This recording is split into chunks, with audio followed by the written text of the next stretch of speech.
Hello guys, welcome to the review of the movie దృశ్యం 3 acted by Mohan Lal గారు and Meena గారు. రివ్యూలోకి వెళ్ళే ముందు ఒక్కొక్క విషయం కారణం మన ఛానల్ సబ్స్క్రైబ్ చేసుకోకపోతే ఇప్పుడు సబ్స్క్రైబ్ చేసుకోండి. పక్కనే ఉన్న బెల్ ఐకాన్ క్లిక్ చేసి ఆల్లో పెట్టుకోండి. నాకు అదర్ మిస్ అవ్వకుండా చూడొచ్చు. చాలా మంది చూస్తున్నారు కానీ సబ్స్క్రైబ్ చేసుకోవట్లా. So please try to subscribe and click the bell icon also. And ఇంకా దృశ్యం 3 మూవీ గురించి చెప్పాలంటే బాగుంది సినిమా. అంటే సెకండ్ హాఫ్ పీక్స్ ఉంటుంది సినిమాలో, రైటింగ్ అంతా కూడా. అంటే ఇంటర్వెల్ ముందు నుంచి ఆ ప్రీ ఇంటర్వెల్ ఉంటుంది కదా, అక్కడి నుంచి ఉంటుంది మొత్తం కథ అంతా కూడా బ్యాంగ్. కానీ ప్రాబ్లం ఏంటంటే మనకి క్యారెక్టర్లు కొన్ని అర్థం కావు. బేసిక్గా ఈ ప్రీ ఇంటర్వెల్కి ముందు సీన్లో మోహన్ లాల్ గారు వెళ్ళి ఒక క్యారెక్టర్ని కొడతారు. కొడితే అక్కడ ఏవో డైలాగులు వస్తాయి. అది ఆ క్యారెక్టర్ ఎవరో చాలాసేపు అర్థం కాలి. చాలాసేపు సస్పెన్స్ తర్వాత ఇంటర్వెల్లో అలా చించితే ఫైనల్గా అది ఓకే, ఇంతకుముందు మనం చూసిన పార్ట్ 2లో ఉన్న క్యారెక్టర్ అని చెప్పి అప్పుడు అర్థమవుతుంది అనమాట. ఇంతసేపు పట్టింది అనిపిస్తుంది. తర్వాత ఇంటర్వెల్లో క్యారెక్టర్ రివీల్ అవుతుంది. ఆ క్యారెక్టర్ ఎవరో అర్థం కాదు. సో అంటే మనం బేసిక్గా మనం తెలుగు వెర్షన్ చూసాం కదా, సో దాంట్లో ఉన్న క్యారెక్టర్స్ వేరు, దీంట్లో ఉన్న క్యారెక్టర్స్ వేరు. ఎక్సెప్ట్ మీనా గారు, చిన్న పాప, కోర్టు జడ్జి తప్పిస్తే అందరూ వేరే వాళ్ళే కదా. సో మనకు అది అర్థం కాదు. సో ఇది కొంచెం కాంప్లికేటెడ్ ఉంటుంది. బట్ వన్స్ కొంచెం అర్థం చేసుకుంటే మటుకు చాలా చాలా బాగా అనిపిస్తుంది. సెకండ్ హాఫ్ అంతా కూడా అసలు పీక్స్.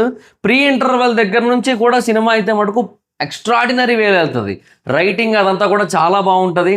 అండ్ ప్రీ క్లైమాక్స్ చాలా బాగుంటుంది. అండ్ దాని మధ్యలో కొన్ని ట్విస్ట్లు వస్తాయి, అవి బాగుంటుంది. మళ్ళీ క్లైమాక్స్లో ఒక ట్విస్ట్ వస్తుంది, అది బుర్రపాటు ట్విస్ట్. అది అసలు ఎక్స్పెక్ట్ చేయం మనం, అసలు ఎక్స్పెక్ట్ చేయం. అది కూడా చాలా ఎమోషనల్గా అనిపిస్తుంటుంది. చాలా పవర్ఫుల్ ట్విస్ట్ అది. వాటే ట్విస్ట్ అన్న ఫీలింగ్ కూడా కలుగుతుంది. సో అలా అంతా ఉంటుంది.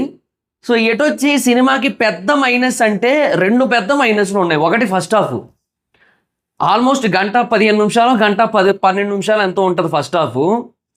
ఆ ప్రీ ఇంటర్వెల్ పోర్షన్ తప్పిస్తే ఏది ఇంట్రెస్టింగ్గా ఉండదు. అంటే మధ్య మధ్యలో అక్కడక్కడ ఒక్కొక్క సీను అలాగే ఏదో అలా వచ్చి కంటి తుడుపు చర్యలాగా కొంచెం ఇది కథకు సంబంధించింది, చూడు ఏదో జరగబోతుంది అన్నట్టుగా మనకి ఏదో మధ్య మధ్యలో అట్లా చూపించి వెళ్ళిపోద్ది. కానీ అదర్వైజ్ ఫస్ట్ హాఫ్ అంతా కూడా చాలా బ్యాడ్ ఉంటుంది.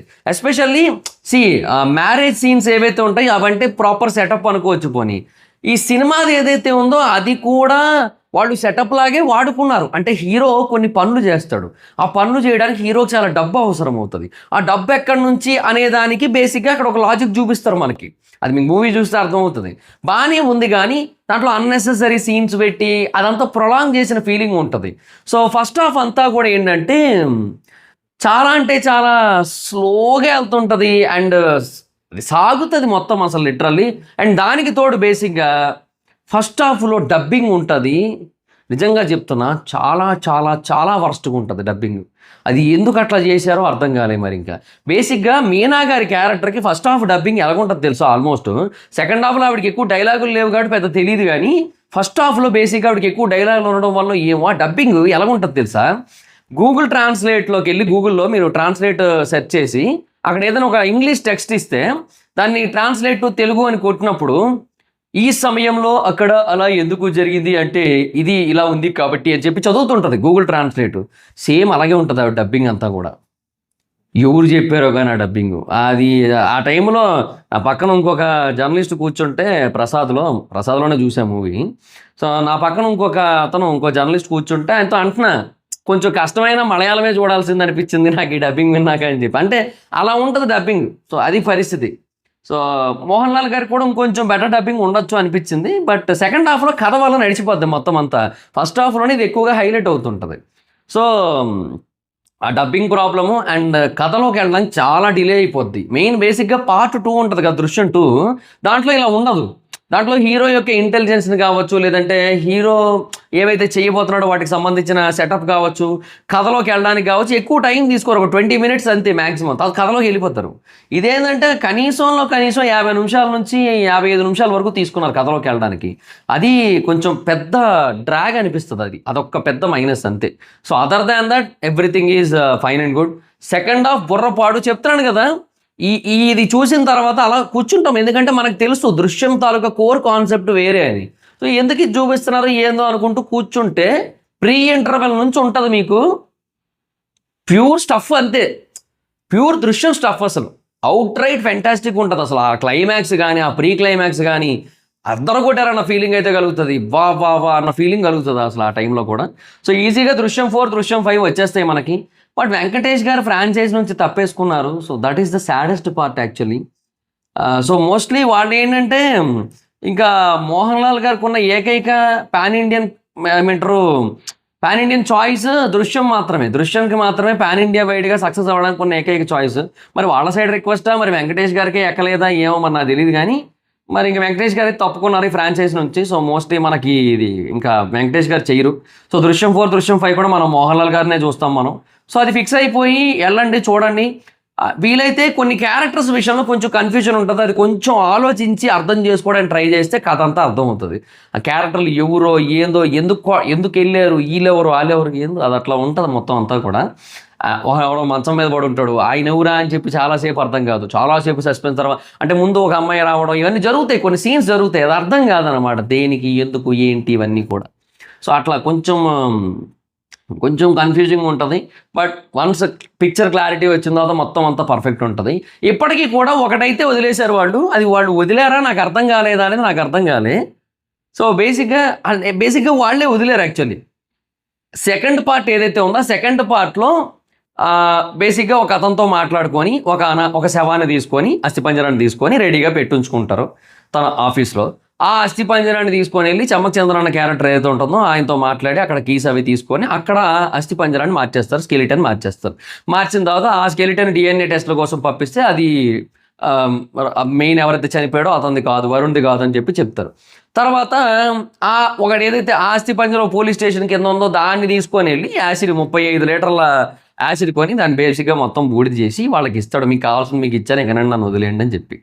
సో బేసిక్గా కర్మకాండలన్నీ కూడా జరిగిపోతాయి. ఆ తర్వాత మళ్ళీ ఈ పాయింట్ ఏదైతే ఉందో ఇది మళ్ళీ మొదటి నుంచి తిరుగుతుంటుంది. అది ఏంది మరి పార్ట్ 2లో మనకు చెప్పింది అబద్ధమా, లేదంటే ఇది అబద్ధమా, అంటే కన్ఫ్యూజ్ అయ్యారా పోలీసులు కన్ఫ్యూజ్ చేయడానికి ఏమైనా అట్లా చేశాడా, అదనమాట క్వశ్చన్. సో ఆడ తిరుగుతూ ఉంది మొత్తం అంతా కూడా, కథ అంతా అసలు ఏందో అర్థం కాకుండా ఉంది. అండ్ ఇంకొక పాయింట్ కూడా వదిలేశారు. సినిమా అంతా కూడా ఒక ఇంటి కింద తవ్వడం అనే కాన్సెప్ట్ గురించి మాట్లాడతారు, అంతా కాదు ఒక చోటకు వచ్చేసరికి అది కూడా వదిలేశారు, అది కూడా ఇగ్నోర్ చేశారు. సో 2 పాయింట్లు వదిలేశారు యాక్చువల్లీ ప్రాపర్గా క్లారిటీ ఇవ్వకుండా. సో అవి 2 కూడా మిస్టేక్సా లేదంటే పార్ట్ 4 కోసం వదిలారా అనేది మరి నాకు తెలియట్లే. అది లీడ్ అనే అనుకుంటున్నాను నేను. ఐఎమ్ ఫీలింగ్ దట్, ఎందుకంటే పార్ట్ 4 ఉంది కాబట్టి. పార్ట్ 4 వచ్చేదాకా దీని గురించి నేను మాట్లాడలేను, ఎందుకంటే అది దాంట్లో ఇవి వాళ్ళు చెప్తే తప్ప నేనేం చెప్పలేను. అప్పటిదాకా ఈ గుర్తుపెట్టుకుంటారో లేదో కూడా నాకు ఐడియా లేదు. అది వచ్చిన ప్రాబ్లం అంతా. సరే ఎనీహో మొత్తానికి అయితే మటుకు ఇది సిచ్యువేషన్. సో ఓవరాల్గా మూవీ ఎలా ఉంది అంటే బాగుంది సినిమా. ఫస్ట్ హాఫ్ బాగోపోయినప్పటికీ, రాడ్ అయినప్పటికీ కూడా, ఇంత మాదిరి గుణపోయినప్పటికీ కూడా second half such a lovely film అన్న ఫీలింగ్ కలుగుతుంది. వాట్ ఏ ఫెంటాస్టిక్ ఫిల్మ్ అన్న ఫీలింగ్ కలుగుతుంది. వా అన్న ఫీలింగ్ కలుగుతుంది. ఇవన్నీ ఉంటాయి కాబట్టి ఓవరాల్గా ఇట్స్ అ గుడ్ ఫిల్మ్, బాగుంది సినిమా. సో డెఫినెట్గా waiting for part 4 and part 5. అలా ఆల్రెడీ చెప్పేశారు పార్ట్ 4, పార్ట్ 5 ఉందని. ఇక్కడ లీడ్ ఇచ్చారు పార్ట్ 4కి, అది కూడా జరిగింది ఈ సినిమాలో. సో పార్ట్ 4 అండ్ పార్ట్ 5 అనమాట. So I think it is going somehow like Avatar actually. Avatar సినిమా కథలాగే నడుస్తోంది మోస్ట్లీ అవతార్ 4 and 5 ఎలాగుంటాయో ఇది కూడా అలాగే ఉంటుందేమో అన్న ఫీలింగ్ కలుగుతుంది నాకు. ఏమో చూద్దామండి. స్టోరీ కొంచెం రెలవెన్స్ కనిపిస్తుంది నాకు ఏమో. సో అది యాక్టర్స్ పర్ఫార్మెన్స్ విషయానికి వచ్చినట్టయితే అందరూ బాగా చేశారు. ప్రతి యాక్టర్ కూడా ఫెంటాస్టిక్గా చేశారు, అందులో ఎటువంటి డౌట్ లేదు. అండ్ కొన్ని క్యారెక్టర్స్ బేసిక్గా చాలా కసి మీద చేసే అన్న ఫీలింగ్ కూడా కలిగింది.